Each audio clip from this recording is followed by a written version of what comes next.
Welcome to the GCN Tech Clinic, where we aim to answer your bike and tech-related questions. As ever, you can submit your questions down below in the comments section using the hashtag askgcntech, and we'll do our best to answer as many of them as possible within the allotted time. What is the allotted time? Nobody knows. Manon, without further ado, this week's first question. First question, one in from Keflar Jeffrey. Why in the year 2023 are radio and comms packs on pro riders still this big? I'm more surprised how large they are. Surely it would impact aero, weight, blah, blah, blah. Why are they not smaller? I guess technology. I feel like even when I was racing like 3 years ago, they were still pretty hefty things. Yeah. And even now, they look the same. It Yeah. hasn't really been... Surely it could be like wireless. A lot of them are. Yeah, like James wireless. Bond. Like just something like hidden in you. Yeah. Maybe, yeah. I mean... Maybe they're missing a trick here. Yeah, maybe that is a little gain. I mean, they have actually measured the aero impact of the pack, and traditionally it was worn on the back, but I do know that, well, for example, Aero Coach have measured this, and they, as part of their consultation with pro teams, started recommending that, especially in time trials, riders wear them on the front because it's more aero than having... It's a bit uncomfortable. Maybe, but if it's sort of like like a pacemaker, it's more aero than having. Is there it like in a your back. pocket for them, or do they just kind of shove it in? I don't know. Maybe they tape it. I don't know, with a bit of kineso tape or something. But Tape. yeah, often there is a pocket in some shorts and stuff in the back, and it's in terms of the safety of landing on it. Yeah, I think you're right. It could be a problem if you crash on it. Definitely, that'd hurt. But they're not usually on the spine. They're normally sort of to the side, so it's not as bad. Like, it could be pretty nasty if you landed it right square on your spine. Anyway, yeah, hope that answers your question. Next question is in from, can you guess who? Mickey Mouse? Donald Duck. Close. What's the most environmentally friendly way to oil your chain? Extra virgin olive oil. Everything we put on our chains will eventually end up in the soil or in the rivers.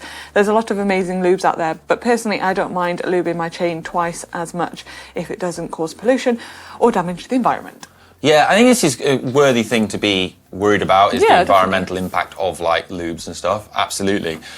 Incidentally, olive oil can be used as chain lube. You're right. Friction Facts did some tests on this years ago, and they found that it wasn't actually the worst lube. Really? No, like it actually is all right. There are worse lubes that you can spend money on and buy than olive oil. And I have actually used it in the past, like when I was mid-ride, it had been a really wet ride, and I'd had some like dry lube on that had washed off. My train was really dry. Stopped at a cafe, had some lunch, had a nice salad, and then put a bit of the olive oil on my chain, made it quiet again, good to go.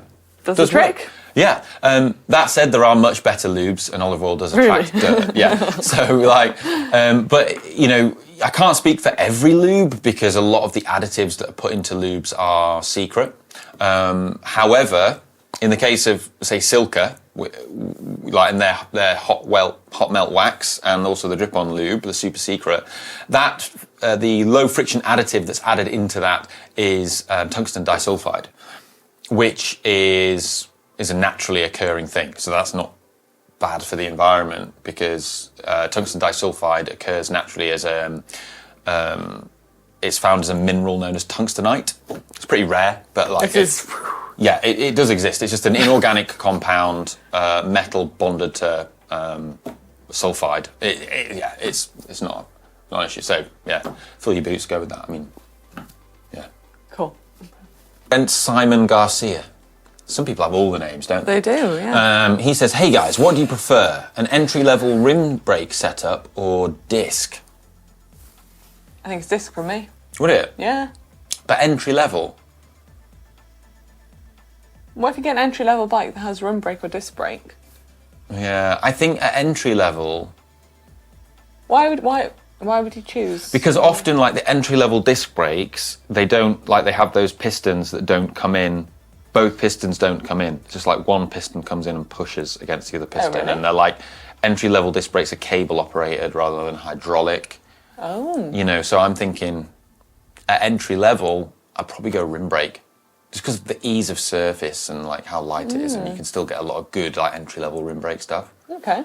I don't know. It would depend on if you lived somewhere really, really like with steep descents, then maybe the disc brake option. But yeah, entry-level rim brakes can be really good, and it's probably going to be a bit cheaper.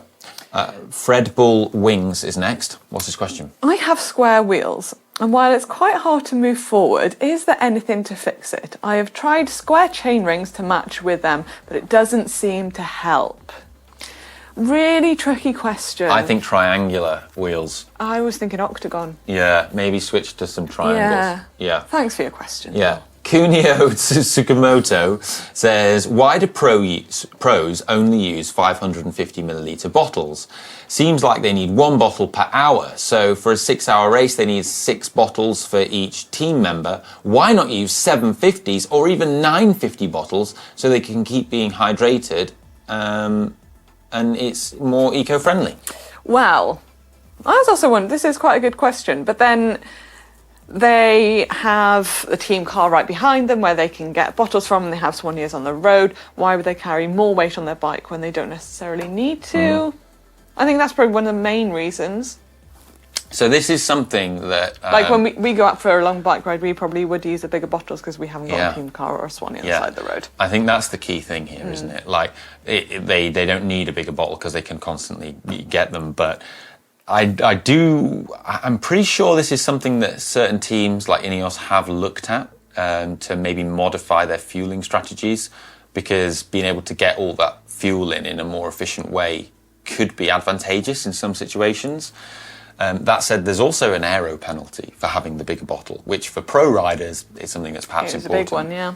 However, if you are doing, you're not a pro and you're doing a big event like a big sportive or a Gran Fondo or a race where getting additional fuel from the side of the road is going to cost you time or be difficult, there's a definite strategic advantage to using a bigger bottle and carrying the extra fuel. And carrying the extra fuel for amateurs in many of those situations, I feel, is going to outweigh the weight penalty and the aero penalty. Definitely. Well, lots of, especially in like the gravel races now, they'll have big bottles on the bike and water on their back. What's that called? Like a hydro pack. Well, that's it. I mean, it might make you, say, a couple of minutes slower over the course of the entire event. But then you're going to be more fueled. But then if you don't have to stop for 5 or 10 minutes to get more fuel, you've already saved that time. Yeah. So... win some, you lose some. Yeah.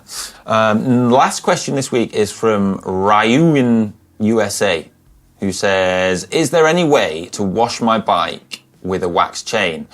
I can, of course, use quick links, the reusable kind, but I'd prefer not to pop it off every time I wash, which is fairly frequently. Thank you. You're the wax chain guy, so I'm going to give this one to you. So we've got there we go. Careful. Right, the super secret drip-on wax. So the easiest way to maintain a wax chain, like Alex did a video on it recently, the easiest way to do it is to just take a microfiber cloth and you wipe off, maybe put a bit of alcohol or a little bit of like degreaser on the chain and just run the chain through that. And the idea there is you're taking the dirt on the outside of the chain off, so that when you then apply some drip-on lube like this to top up the waxed chain treatment, you're not dragging that exterior dirt into the links and rollers. Now, in terms of washing your bike, the wax holds up pretty well to like being washed, but just you don't need to wash the chain directly. So, for example, you could take the rear wheel out to clean the cassette, and then put it back in. But as long as you're not washing the chain directly and you're washing the frame, it should be pretty good, especially then afterwards when you just sort of clean the chain and top it up with the sort of drip-on wax. And that would be what I would suggest and what I've been doing. Hopefully we answered all of your tech-related questions, and if you have any more, make sure to drop them down in the comment section below using hashtag #AskGCNTech. See you in the next one. Bye!